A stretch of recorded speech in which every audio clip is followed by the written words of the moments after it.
कहानी की शुरुआत में हम जेनिन क्लैन के बैरक्स को देखते हैं, जहाँ पर जेनिन क्लैन के सबसे छोटे बेटे नाओया जेनिन माकी के बारे में बात कर रहा था कि माकी को तो मर जाना चाहिए, वो खूबसूरत है लेकिन किसी काम की नहीं, वो मर्दों को सपोर्ट नहीं दे सकती, जो औरत मर्दों की परछाई बनकर नहीं रह सकती, उसे तो इस दुनिया में होना ही नहीं चाहिए। माकी के मुकाबले उसकी बहन माई काफी बेहतर है, क्योंकि वो ये तो जानती है कि वो एक औरत है। नाओया ये सब बोलकर एक कमरे के अंदर आता है, जहाँ पर पहले से दो और लोग मौजूद थे, जो कि जिनिची और ओजी जेनिन थे। असलियत में यहाँ पर एक मीटिंग रखी गई थी जेनिन क्लैन के अगले नए मुखिया को लेकर कि अगला नया मुखिया कौन बनेगा। और नाओया आते ही इनसे कहता है, माफ करना मैं कहना तो नहीं चाहता, लेकिन मेरे यहाँ होने से या ना होने से क्या फर्क पड़ रहा है। जेनिन क्लैन का अगला मुखिया तो मैं ही बनूंगा। मेरे सारे भाई बेकार हैं और अंकल ओजी जेनिन, आप तो उनके छोटे भाई हो लेकिन किसी काम के नहीं, और आपके बेटियों का तो सवाल ही नहीं उठता। और बात रही जिनिची की, तुम तो खूबसूरत भी नहीं हो, काश तुम्हें तोजी की खूबसूरती मिल जाती। नाओया की बकवास सुनकर ये दोनों गुस्सा हो जाते हैं, क्योंकि नाओया का पिता जो कि अब जेनिन क्लैन का मुखिया है, उसकी आखिरी सांसें चल रही है, लेकिन नाओया को इससे कोई भी फर्क नहीं पड़ रहा, जो बकवास के ऊपर बकवास करता जा रहा है। और तभी इनके पास खबर आती है कि नाओया के पिता और प्रेजेंट में जेनिन क्लैन के मुखिया नाओबितो जेनिन अब नहीं रहे। और नाओबितो ने एक लेटर दिया था, जो लेटर तब पढ़ा जाएगा जब ये तीनों एक साथ हो। और अब क्योंकि ये तीनों जेनिन एक साथ थे, तो नाओबितो का वो लेटर पढ़ दिया जाता है। लेटर में लिखा था कि नाओबितो का आखिरी इच्छा था कि उसका बेटा नाओया जेनिन क्लैन का 27वां मुखिया बने, सारी जायदाद और उसमें आने वाले जेनिन क्लैन के फॉरबिडन वॉल्स और जुजुत्सु हाई के सारे कर्स्टूल का मालिक नाओया बने। ओजी जेनिन और जिनिची जेनिन अपने मुखिया का ऑर्डर पाने के बाद ही ये सारी जायदाद अपने नाम कर सकते हैं। और अगर सातोरु गोजो की मौत हो जाती है, या अगर वो किसी वजह से मर जाता है, या फिर अपना होशो हवास खो देता है, तो फिर तोजी फुशिगुरो से किया गया वादा निभाना होगा। उसके बेटे मेगुमी फुशिगुरो को जेनिन क्लैन का अगला मुखिया बना दिया जाएगा और सारी जायदाद उसके नाम कर दी जाएगी। ये बात सुनकर नाओया को गुस्सा आ जाता है, क्योंकि जेनिन क्लैन का अगला मुखिया बनने का हक सिर्फ उसका है, ना कि कोई दूसरे का। तो फिर वो डिसाइड करता है कि वो मेगुमी फुशिगुरो को मारेगा, लेकिन उसे पता चलता है कि मेगुमी सुकुना के वेसल यूजी इटाडोरी के पास है, तो इससे उसे मारने में थोड़ी दिक्कत आ सकती है। लेकिन वो उन दोनों को एक साथ मारने का ही मन बना लेता है। और ऊपर से टोक्यो की हालत नर्क जितनी है, जहाँ पर लाखों कर्स स्पीड घूम रहे हैं, तो इस पर कोई सवाल भी नहीं करेगा कि मेगुमी कैसे मरा। ये तो उसके लिए जैकपॉट होगी, और इससे जेनिन क्लैन की सारी जायदाद भी उसे मिल जाएगी। और इस तरफ हम यूजी को देखते हैं, जो उदास बैठा हुआ था, और अभी उसके पास सोजो आके उससे पूछता है कि अब उसकी तबीयत कैसी है और उसके घाव ठीक हुए कि नहीं। यूजी कहता है कि वो पहले से बिल्कुल बेहतर है और वो बहुत फास्ट रिकवर भी हो रहा है, और उसे अंदर ही अंदर ये बात भी एहसास हो रही है कि अब सुकुना की ताकत बहुत ही तेजी से ग्रो कर रही है। सोजो उसे ऐसा देखकर कहता है कि यूजी उसकी चिंता ना करे, वो वापस जुजुत्सु हाई चला जाए। लेकिन इस पे यूजी कहता है कि वो वापस जुजुत्सु हाई नहीं जा सकता, सुकुना किसी काम के लिए मेगुमी का इस्तेमाल करना चाहता है। ऊपर से उसने यहाँ पर बहुत मासूमों की जान भी ली, और उसने तो सोजो के भाइयों को भी मार दिया। सोजो उसे बचाकर क्या करेगा, जो फ्यूचर में कईयों को मारने वाला है। लेकिन इस पे सोजो यूजी को तसल्ली देके कहता है कि वो तो एक गलतफहमी थी, वो दोनों भी यूजी को माफ कर देते, क्योंकि है तो वो सब भाई ही, और यही बात तो उनके लिए सबसे मायने रखती है। ये बात सुनकर यूजी को भी अच्छा लगता है, और वो दोनों शहर के कर्स स्पिरिट को मारने के लिए बढ़ने लगते हैं। इसके बाद यूजी शहर के स्पिरिट्स को अपने तरफ बुला के भागने लगता है, और उसके पीछे पीछे कई बड़े बड़े कर्स स्पिरिट्स पड़ जाते हैं, जिनसे वो लगातार लड़ते हुए भाग रहा था, और कईयों को तो वो रास्ते में ही टपका देता है। और इस फाइट की एनिमेशन काफी ज्यादा बेहतर होती है, लिटरली मापा ने इस पर अपनी पूरी जान डाल दी। खैर यूजी भागते भागते सभी स्पिरिट्स को एक टनल के अंदर ले जा रहा था, जिस टनल के दूसरी साइड सोजो खड़ा था, जो अपने पियर्सिंग ब्लड टेक्निक से एक ही शॉट में काफी सारे स्पिरिट्स को गिरा देता है, मतलब खत्म कर देता है, और जो बचे कुछ स्पिरिट्स थे उन्हें यूजी निपटा देता है। और अब सोजो यूजी के स्ट्रेंथ को देखकर अपने मन में ही सोचता है, जब तुम मुझसे लड़े थे तब भी तुम बहुत स्ट्रॉन्ग थे, लेकिन अब तो तुमने अपने कर्स एनर्जी को कंट्रोल करना सीख लिया है, इससे तुम्हारी इंप्रूवमेंट और ज्यादा बढ़ गई। तुम अब तक पूरी तरीके से ठीक भी नहीं हुए, और इस हालत में भी इस लेवल की स्ट्रेंथ मेरे छोटे भाई से मैंने यही उम्मीद की थी। सोजो ये सब सोच ही रहा था कि तभी यहाँ पर नाओया आ जाता है, और आते ही इन दोनों से मेगुमी के बारे में पूछता है कि मेगुमी फुशिगुरो कहाँ है, क्या वो अब तक यहाँ पर आया ही नहीं। यूजी नाओया के मुंह से मेगुमी का नाम सुनकर हैरान था, तो इस पे नाओया उससे कहता है कि यूजी अब तक यहाँ से भागा क्यों नहीं, उसे अपनी जान प्यारी है तो उसे यहाँ से भाग जाना चाहिए, क्योंकि उसे मौत की सजा दी गई है, और यहाँ पर तो सातोरु गोजो भी नहीं है उसे बचाने के लिए। गोजो की डर से ही हायर अप्स इतने दिनों से शांत बैठे थे, लेकिन अब उन्हें एक्शन लेने का मौका मिल गया। यूजी ये सब सुनकर समझ नहीं पाता कि आखिर नाओया समझाना क्या चाहता है, और नाओया ने भी यूजी को मारने का प्लान बनाया था, लेकिन यहाँ पर तो सोजो भी है, तो वो उन दोनों को ही ठिकाने लगाने का डिसाइड कर लेता है। जिसके बाद वो अचानक से यूजी के पीछे आके उसे एक जोर का मुक्का मार देता है। यूजी उसकी तेजी को देख नहीं पाता, और सोजो तुरंत उसके ऊपर अटैक करने के लिए आता है, लेकिन लिटरली नाओया भाई साहब सोजो के ऊपर मुक्कों की बारिश करने लगता है। उसके मुक्के इतने ज्यादा फास्ट थे कि सोजो को सांस लेने तक का मौका नहीं मिल रहा था। लिटरली बंदा एकदम स्वैग से सोजो को पीट रहा था भाई, उसकी तेजी हद से ज्यादा थी। ये दोनों समझ नहीं पाते कि नाओया किस टेक्निक का इस्तेमाल कर रहा है। नाओया फिर से इस बैटल को कंटिन्यू करने वाला था, लेकिन तभी इन तीनों को एक तगड़ी कर्स एनर्जी महसूस होती है, और ये कर्स एनर्जी यूजी को गोजो की तरह लग रहा था, लेकिन वो तो यहाँ है ही नहीं। तो यूजी जैसे ही मुड़ के देखता है, ये और कोई नहीं बल्कि यूटा था, जो बिल्डिंग को तोड़ते हुए एंटी मार रहा है, जो सिर्फ यहाँ पर यूजी को मारने आया है। यूटा को यहाँ देखकर ही नाओया सरेंडर कर लेता है, और यूटा से कहता है कि वो उसकी तरफ है, ना कि यूजी की तरफ। और यूटा का नाम सुनते ही यूजी को याद आता है कि मेगुमी ने उसे बताया था यूटा उसकी तरह ही एक सेकंड ईयर स्टूडेंट है, लेकिन ये गोजो सेंसे की तरह ही एक स्पेशल गिफ्ट सॉर्सरर है। यूटा नाओया को पहचान नहीं रहा था, तो इस पे नाओया उसकी इंट्रोडक्शन कर देता है कि वो जेनिन क्लैन से है, नाओया जेनिन और माकी जेनिन का कजिन, और उसे भी यूटा की तरह यूजी को मारने का ऑर्डर मिला है, लेकिन वो यूटा के काम पर टांग नहीं अड़ाएगा। सोजो सिचुएशन को देखकर यूजी को यहाँ से जल्दी भागने को कहता है, वो तब तक नाओया को संभाल लेगा, बस यूजी को यूटा से बच के रहना होगा, क्योंकि उसे यूटा लगभग गोजो सातोरु के टाइप का लग रहा है। अगर यूजी उससे लड़ेगा तो मारा जाएगा। नाओया मन में ही सोचता है कि उसे मेगुमी का नाम यहाँ पर नहीं लेना चाहिए, नहीं तो हो सकता है यहाँ पर गड़बड़ी पैदा हो सकती है। और यूटा भी सोजो को नाओया के ऊपर छोड़ देता है, क्योंकि उसका मकसद तो यूजी है, और तभी सोजो इनके ऊपर अपने ब्लैक टेक्निक से अटैक कर देता है, जिससे यूजी को भागने का मौका मिल चुका था। लेकिन लेकिन लिटरली यूटा तुरंत उसके तेजी को पकड़ लेता है। यूटा भी यूजी के तेजी को देखकर हैरान था, क्योंकि यूजी नॉर्मल इंसान से काफी तेज है। और यहाँ पर सोजो के ब्लड मैनिपुलेशन अटैक को नाओया ने ब्लॉक कर दिया था, जिसपे वो सोजो से कहता है, तुम्हारी टेक्निक ब्लड मैनिपुलेशन है ना, पियर्सिंग ब्लड को छोड़ के उसमें डरने जैसा कुछ भी नहीं है, और इस टेक्निक के एक अटैक के बाद उसे चार्ज करने में काफी टाइम लगता है, तो इस बैटल में मैं तुम्हें आसानी से मार दूंगा। सोजो रिप्लाई में कहता है कि तुम अपनी सोचो, तुम्हें क्या लगता है तुम मेरे भाई को चोट पहुंचा के यहाँ से बच पाओगे। और यहाँ पर यूता ने यूजी को पकड़ लिया है, जो लगभग उसे मारने ही वाला था, लेकिन यूजी इससे बच जाता है। यूता लगातार उसे अपने ब्लेड से मारने की कोशिश करता है, लेकिन यूजी भी काफी फुर्तीला था। लेकिन इसके बाद भी यूजी यूता से कमजोर पड़ रहा था। यूता दिखने में कमजोर भले ही लगता हो, लेकिन उसके पास भर भर के कर्स एनर्जी है। उसकी ताकत यूजी के बिल्कुल ऑपोजिट है। यूजी की बॉडी फुल्ली स्ट्रॉन्ग है, वो फिजिकली यूता से काफी स्ट्रॉन्ग है, लेकिन उसके पास कर्स एनर्जी इतनी नहीं है जितनी यूटा के पास है। और तो और यूटा के पास गोजो सातोरू से भी बहुत ही ज्यादा कर्स एनर्जी है, लेकिन गोजो के पास 6 आइस है, जिससे वो जब भी किसी टेक्निक का इस्तेमाल करते हैं उनकी कर्स एनर्जी बिल्कुल भी खत्म नहीं होती। इसलिए तो गोजो सातोरू दी स्ट्रॉन्गेस्ट वन है। यूटा की कर्स एनर्जी भले ही खत्म हो सकती है, लेकिन गोजो की कभी नहीं। यूजी भी ये बात अच्छी दौर से जान चुका था कि यूटा उससे बिल्कुल अलग है। उसके और यूटा की कर्स एनर्जी के बीच आसमान और जमीन का अंतर है, लेकिन यूजी भी कहाँ हार मानने वाला था। वो लड़ाई के लिए अपने एक छोटे नाइफ को उठा लेता है, और गोजो ने उसे इस पॉइंट पर एक बात बोली थी कि कुछ सॉर्सरर्स बैटल्स के लिए हथियारों का भी इस्तेमाल करते हैं, लेकिन उसे कंट्रोल करने के लिए भी कर्स एनर्जी की जरूरत होती है। यूटा तुरंत उसके ऊपर अपनी पूरी ताकत से अटैक कर देता है, लेकिन इस अटैक को यूजी ने अपने छोटे नाइफ से ही रोक लिया था। पर यूटा उससे कहता है कि यूजी कटाना के ऊपर ज्यादा ही फोकस कर रहा है, जो कि उसे मौत के मुंह पर भी ले जा सकता है। ये बोलकर यूटा उसे एक जोर का पंच लगा देता है, और उसके नाइफ को तोड़ के उसके पेट पर भी एक स्टेप मार देता है। लेकिन यूजी भी कम थोड़ी ना था, वो अपने एक ही किक से यूटा के ब्लेड को ही तोड़ देता है, जो देखकर यूटा हैरान तो था, लेकिन उसे इसकी उम्मीद भी थी, क्योंकि यूजी सातोरू गोजो का ही स्टूडेंट है। यूजी को अब अटैक पैटर्न समझ आ गया था, तो उसे लग रहा था कि वो जीत सकता है, जिससे वो यूटा को मारने के लिए उसकी तरफ बढ़ा है। लेकिन तभी उसे पीछे से एक बड़ा सा कर्स आके पकड़ लेता है, और ये असलियत में रिका थी। यूजी इस बड़े से कर्स को देखकर समझ ही नहीं पाता कि आखिर ये कहां से आ गया। यूटा रिका को उसे कस के पकड़ के रखने को बोलता है, और धीरे धीरे यूजी की तरफ बढ़ने लगता है। रिका ने यूजी को इतनी जोर से पकड़ के रखा था कि वो अपना पूरा जोर लगा के भी इससे नहीं निकल पा रहा, और एट द एंड यूटा अपनी टूटी हुई ब्लेड को यूजी के चेस्ट पर घुसा देता है, और यूजी की वहीं पर मौत हो जाती है। इस तरफ नाओया अपनी फुल स्पीड से सोजो की कुटाई कर रहा था। सोजो को समझ नहीं आता कि आखिर ये बंदा है क्या, वो आखिर कौन से टेक्निक का इस्तेमाल कर रहा है। नाओया उसे एक मशीन की तरह मार डाल जाता है, लेकिन इतना मार खाने के बाद भी सोजो फिर से खड़ा होता है, जो देखकर नाओया उसे कहता है कि सोजो आखिर किस मिट्टी का बना है, वो आखिर है क्या जो इतने मार खाने के बाद भी फिर से खड़ा हो रहा है। सोजो कहता है कि वो एक बड़ा भाई है, 10 छोटे भाइयों का बड़ा भाई। सोजो भी अब समझ चुका था कि अब उसे अपनी लिमिट बढ़ानी होगी, नहीं तो वो इस लड़ाई को नहीं जीत पाएगा। इसलिए वो अपने फ्लोइंग रेड स्केल टेक्निक का इस्तेमाल कर रहा है, जिससे उसकी आंखें स्ट्रॉन्ग हो जाती है, और वो नाओया के सुपर स्पीड को देख सकता है। नाओया फिर से उसके ऊपर अटैक कर रहा है, लेकिन सोजो उससे इस बार बच के उल्टा उसके ऊपर काउंटर अटैक करने वाला था, लेकिन नाओया उससे 2 कदम आगे था, जो सोजो के पेट पर चाकू घुसा देता है, जिससे सोजो बहुत घायल हो गया था। नाओया को पता चल गया था कि सोजो फ्लोइंग रेड स्केल टेक्निक का इस्तेमाल कर रहा है, इसलिए वो उसके मूव्स को देख पा रहा है। तो वो उसे कहता है, तुम बहुत जिद्दी हो, इसलिए मुझे हथियार का इस्तेमाल करना पड़ा। तुम्हारे पास तो ब्लड मैनिपुलेशन टेक्निक है ना, इसलिए खून रोकना तुम्हारे लिए बाएं हाथ का खेल होगा। और हाँ, मैंने हथियार का इस्तेमाल किया, ये बात किसी को बताना मत। जो सॉर्सरर्स अपने पास हथियार रखते हैं वो बिल्कुल घटिया होते हैं। हथियार लेके घूमना ये सिर्फ एक बेवकूफी है। मेरे बड़े भाई भी अपने पास हथियार रखते हैं और खुद को कूल समझते हैं, और उनकी हिम्मत तो देखो, वो तोजी को गाली देते थे। ये बातें सुनकर सोजो उससे पूछता है कि क्या नाओया अपने भाइयों से नफरत करता है। इस पे नाओया कहता है कि हाँ, मैं करता हूँ। जो बड़े भाई अपने छोटे भाई से भी कमजोर हो, उन्हें तो इस दुनिया में एग्जिस्ट ही नहीं करना चाहिए। सोजो कहता है कि हो सकता है कि तुम उन बड़े भाइयों की वजह से ही आज इतने ज्यादा पावरफुल हो। बड़े भाई हमेशा छोटे भाई के लिए एक मिसाल होता है। अगर वो किसी गलत रास्ते पर जाता है तो वो अपने छोटे भाइयों को उस रास्ते पर जाने से रोकता है, और अगर वो किसी सही रास्ते पर जाता है तो छोटे भाइयों को हमेशा उस रास्ते को फॉलो करने को कहता है। हो सकता है तुम इतनी स्ट्रॉन्ग इसलिए हो क्योंकि तुम्हारे बड़े भाई कमजोर है। अगर तुम्हारी ये ताकत अपने बड़े भाइयों की कमजोरी से आती है तो तुम इसमें क्या करोगे। तुमने मुझसे पूछा था ना मैं किस मिट्टी का बना हूँ, तो फिर सुनो, मेरे पास कोई मिसाल नहीं थी। मैं बार बार गलतियां करता था, लेकिन फिर भी मुझे अपने भाइयों के आगे चलता रहना होता था, और इसलिए मैं ताकतवर हूँ। नाओया जैसे ही नीचे देखता है, नीचे सोजो की ब्लड चारों तरफ फैल गई थी, जो देखकर वो तुरंत अपने पोजीशन को चेंज कर लेता है। लेकिन तभी वहाँ पर एक खून का बड़ा बाढ़ आ जाता है, जिससे नाओया अपनी पूरी तेजी से बच रहा था। वो समझ नहीं पाता ये खून की बाढ़ आखिर आई कहाँ से, और अगर ये काम सोजो ने किया तो उसके इतना खून बहने के बाद भी वो जिंदा कैसे है। नाओया को ये बात पता ही नहीं कि सोजो एक डेथ पेंटिंग कर्स और इंसानों का कॉम्बिनेशन है। उसके पास कर्स एनर्जी को खून में बदलने की अनोखी शक्ति है। नाओया अपनी फुल स्पीड से इस बाढ़ से बच रहा था, लेकिन तभी वो अचानक से एक जगह पर जम जाता है। जमीन पे पड़ा खून उसके पैर को ग्लू की तरह चिपका देता है। सोजो उसके ऊपर अपने पियर्सिंग ब्लेड से अटैक करने लगता है, लेकिन नाओया उनसे आसानी से बच रहा था, क्योंकि नाओया के पास 24 FPS टेक्निक है, जिसमें वो एक सेकंड में 24 मूव्स कर सकता है, और ऐसे ही वो सोजो के अटैक से बच रहा था। लेकिन सोजो के पास भी एक स्पेशल अटैक था, जिसको उसने 150 साल में बनाया है, और उसका नाम है सुपर नोवा अटैक, जिसमें वो टारगेट को अपने ब्लड से हर एंगल से अटैक कर सकता है, और वो उसे नाओया के ऊपर रिलीज कर देता है, जिससे नाओया अपने बचने की पूरी कोशिश करता है। लेकिन एट द एंड वो इसके चपेट में आ ही गया था, जो लाचार होकर जमीन पर गिरा हुआ था, और सोजो से फाइनल अटैक से मारने ही वाला था। लेकिन तभी यहाँ पर यूता आ जाता है, जो आते ही सोजो को एक ही मुक्के से गिरा देता है, और वो उसके एक ही पन से बेहोश हो गया था। यूता के पास यूजी की डेड बॉडी भी थी। नाओया की हालत बहुत खराब थी, और ऊपर से उसे उल्टी भी आ रही थी, क्योंकि सोजो का खून उसके पेट में चला गया, जो अभी पॉइजन का काम कर रही है। ऐसा इसलिए क्योंकि सोजो एक इंसान नहीं है। यूता उसकी ये हालत देखकर उसे एक डील रखता है कि वो अपने रिवर्स कर्स टेक्निक से नाओया को हील करेगा, पर बदले में उसे खुद जाके हायर अप्स को इन्फॉर्मेशन देनी होगी कि यूता ने यूजी को मार दिया। इसके बाद हम यूजी के एक चाइल्ड विजन को देखते हैं, जहाँ पर यूजी एक बच्चा था और उसके पास उसका फादर जिन था, जो उसे सुला रहा था। तभी यहाँ पर यूजी के दादाजी आ जाते हैं, जो यूजी के फादर जिन से कहते हैं कि जिन को अपनी मर्जी से जीने की आजादी है, लेकिन उसे जितना हो सके उस औरत से दूर रहना होगा, नहीं तो जिन मारा जाएगा। जिन कहता है कि उन्हें यूजी के सामने ये सब बात नहीं करना चाहिए क्योंकि छोटे बच्चों को सब कुछ याद रहता है कि मैं जानता हूँ तुम्हें एक बच्चा चाहिए था जो कि जिन काउरी के साथ नहीं कर पाया। वो ये बात बोल रहा था कि तभी यहाँ पर एक औरत आ जाती है जिससे दादाजी बहुत घबरा गए थे और ये औरत यूजी की माँ है। लेकिन इसके माथे पर ताके क्यों लगे हैं? ऐसे ताके तो केंजाकू के सिर में थे ना। खैर ये विजन खत्म हो जाती है और प्रेजेंट में यूजी की आंख भी खुल गई थी जो देखकर वो हैरान है क्योंकि यूता ने तो उसे मार दिया था और यूता जो उसके बगल में ही बैठा था जो यूजी के सामने सीरियस होने की कोशिश करता है लेकिन वो ऐसा नहीं कर पाता। जो हंसते हुए यूजी से कहता है शुक्र है तुम ठीक हो यूजी, ये बात कुछ टाइम पहले की है। गोजो सेंसे मुझसे मिलने आए थे और उन्होंने मुझे तुम्हारा ध्यान रखने को कहा, इसलिए मेरे पास वो नाटक करने के अलावा और कोई चारा नहीं था। यूजी ये सुनकर हैरान था कि आखिर ये सब नाटक क्यों। असलियत में गोजो ने यूता से कहा था,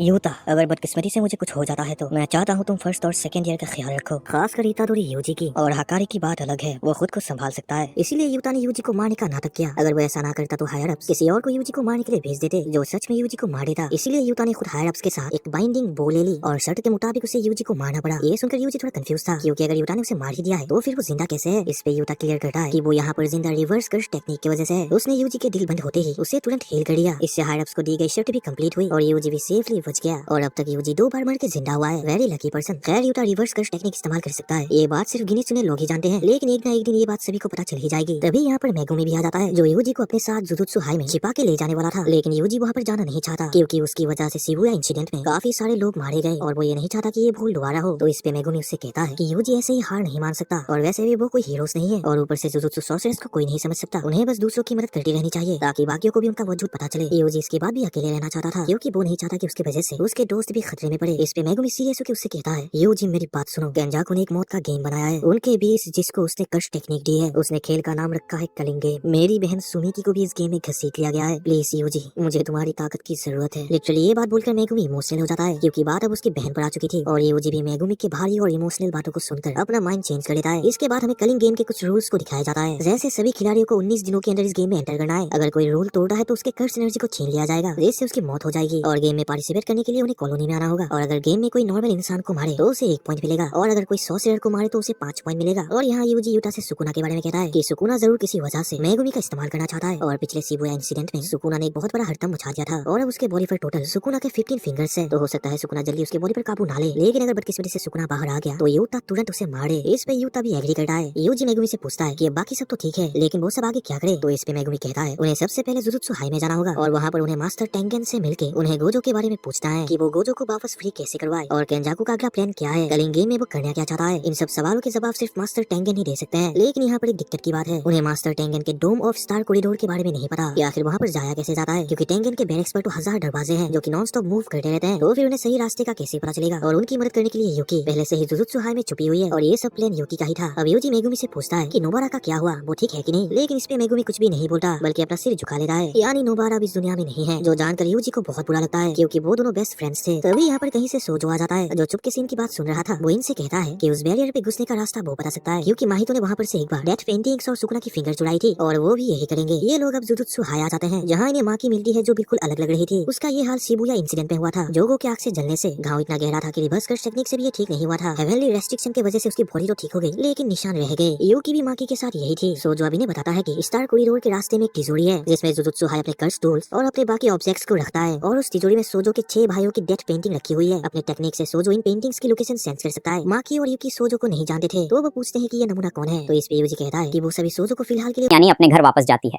सबसे पहले उसे नाया मिलता है जो बोलता है कि तुम यहाँ क्या कर रही हो, तुम्हारी शक्ल तो इतनी खराब हो गई है कि मैंने तुम्हें पहचाना ही नहीं। ना तुम्हें जुजुत्सु आता है ना तुम कर्स्ड स्पिरिट्स को देख सकती हो और अब तो तुम्हारी शक्ल भी बेकार हो गई है। अब तुम क्या करोगी? यूता और मेगुमी के पीछे दुम हिलाती रहोगी क्या? माकी उसे इग्नोर करके आगे बढ़ जाती है और अंडरग्राउंड वेयर हाउस की तरफ जाने लगती है जहां सारे कर्सर टूल्स रखे हुए थे। माकी की मदर उसे रोकते हुए कहती है कि तुम भूल गई क्या कि औरतों को वहां जाने की इजाजत नहीं है।